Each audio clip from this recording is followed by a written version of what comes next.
온오프라인 영상 강의를 하면서 저는 이미 체화되어서 자연스러워진 그런 요소들이 영상 초보자분들에게는 아직 낯설어서 실수로 쉽게 이어지는 부분들을 자주 봐요. 오늘은 몇 가지 간단한 팁을 통해서 여러분들의 영상 제작 실력을 높이고 실수도 줄이고 고품질의 영상을 얻을 수 있는 방법에 대해서 말씀드려볼까 합니다. 전 하이비 스튜디오 유한혜입니다.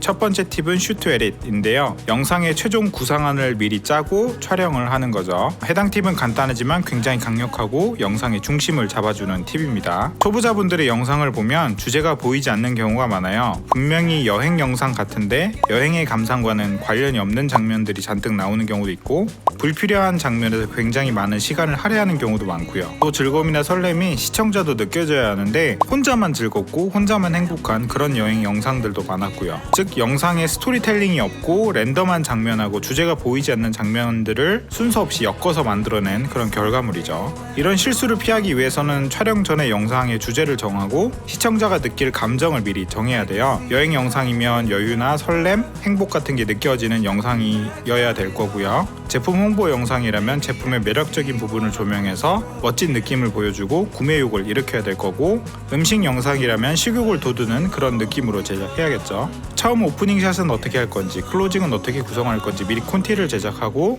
주제에 맞는 감정을 구성하면 주제가 뚜렷하게 보이는 영상이 돼요. 촬영 후에 편집을 시작할 때는 어느 정도 틀이 갖춰진 상태에서 편집에 들어가야지 주제를 벗어나지 않고 편집도 훨씬 수월해집니다. 두 번째 팁은 필드 모니터 사용인데요. 영상을 막 시작하신 분들은 장비를 선택적으로 투자를 하실 텐데 카메라에 달린 스크린 보고 찍으면 되지 이런 식으로 생각하시는 분들이 아마 많을 거예요. 아마 그래서 구매 도중에 뒤로 미루실 거고, 그런데 필드 모니터는 단순히 크게 보는 것 이상의 다양한 장점을 갖고 있어서 여러분들이 실수할 수 있는 많은 것들을 잡아줍니다. 우선 초점을 정확하게 볼 수가 있어요. 작은 붙박이 LCD로 화면을 보는 것보다 훨씬 정확하게 큰 화면으로 초점을 확인할 수가 있죠. 조리개를 활짝 연 상태에서 매뉴얼 포커스로 촬영을 해야 되는 경우에 핀이 어디에 맞았나 작은 화면으로는 확인이 어려운 경우가 많아요. 분명히 앞에 맞췄다고 생각했는데 뒤에 맞는 경우도 있어서 큰 화면으로 더블 체크하는 게 필수입니다. 카메라 자체에 초점을 지원하는 피킹 기능이 있는 카메라들도 있는데 화면이 작으면 정확하게 보기가 힘든 경우가 있어요. 이때 모니터에 피킹 기능이 있으면 훨씬 더 정확하게 초점을 잡을 수가 있죠. 또 다른 장점으로는 노출 확인인데요. 노출은 촬영의 기초 중의 기초고, 제대로 된 노출 작업물들은 후반 작업에서 훨씬 에너지 소모가 덜하죠. 특히 야외 촬영 시에 직사광선 아래선 더더욱 확인이 힘들고요.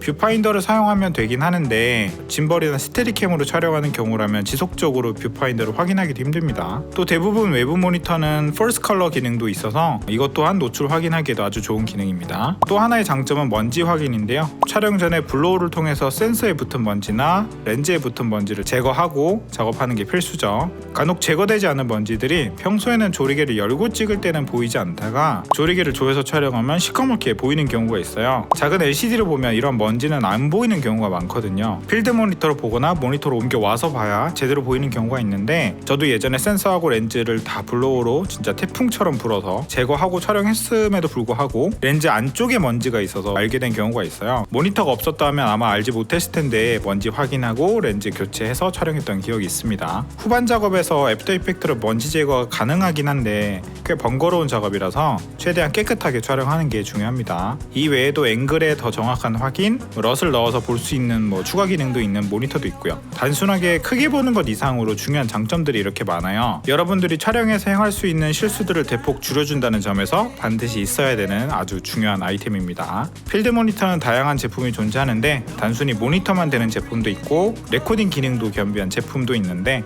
저렴한 제품 경우에는 10만원 중반대면 구입이 가능합니다. 금전적 여유가 되신다면 스몰 HD나 아토모스 계열도 괜찮고요. 가성비 좋은 모니터로는 릴리풋이나 필월드 이런 것도 있습니다. 세 번째 팁은 적절한 렌즈 선택인데요. 카메라를 구입하면 어떤 렌즈를 구매해야 하는지, 구매했다면 어떤 화각으로 어떤 렌즈로 촬영해야 하는지 많은 고민을 하게 되죠. 렌즈 선택은 감독의 창의성 그리고 스토리텔링 능력하고 많은 관련이 있어요.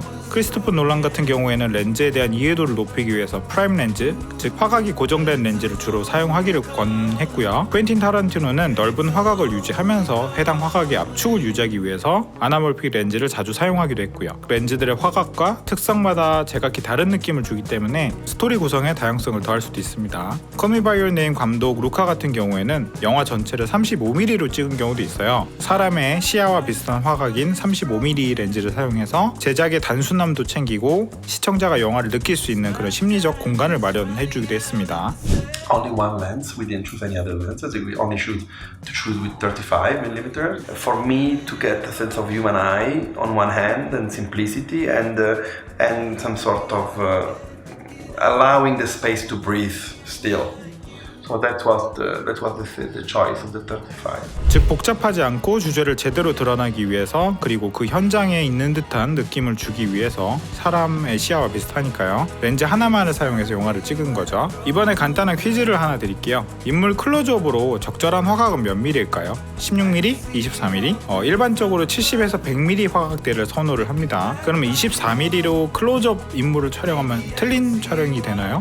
아니겠죠. 클로즈업으로 인물을 촬영하면 왜곡돼서 이제 달걀처럼 보이게 되는데 일부러 왜곡된 느낌을 통해서 재미를 주기 위해서 촬영하는 경우도 있고요. 영화 아드레날린에서는 기괴스러운 영화의 주제에 맞게 약간 과장된 느낌을 주기 위해서 초광각 렌즈를 사용해서 인물 클로즈업 하는 장면들도 많이 있습니다. 건축물이나 풍경 같은 거는 16mm 혹은 그보다 더 넓은 광각 렌즈를 사용해서 더 크고 웅장하게 보이게 하면 좋고 70-200이나 긴 롱렌즈를 사용을 하면 실제로는 훨씬 더 멀리 있는 배경을 가까이 당겨서 배경 압축을 통해서 비현실적인 느낌을 줄 수도 있고요. 제품 촬영을 위해서는 90mm 매크로 혹은 100mm 매크로 등을 사용해서 평소에는 볼 수 없었던 마이크로 세계를 보여줄 수도 있죠. 이렇게 렌즈에는 다양한 화각이 있고 모두 영상의 주제를 강조하고 잘 전달하기 위해서 존재를 합니다. 다양한 화각대 렌즈를 사용해보면서 해당 화각만이 갖는 느낌을 경험해보시기를 권해드려요. 그래야 어떤 화각대를 사용할지 머릿속에 기준이 생기니까요. 영상은 종합예술이라서 복합적인 요소가 어우러져서 결과물을 만들어냅니다. 끊임없이 공부하고 탐구해서 여러분의 영상 퀄리티를 높여보시길 바랄게요. 영상 마음에 드셨으면 좋아요와 구독 부탁드리고 전 다음에 더 좋은 내용으로 찾아뵙도록 하겠습니다. 감사합니다.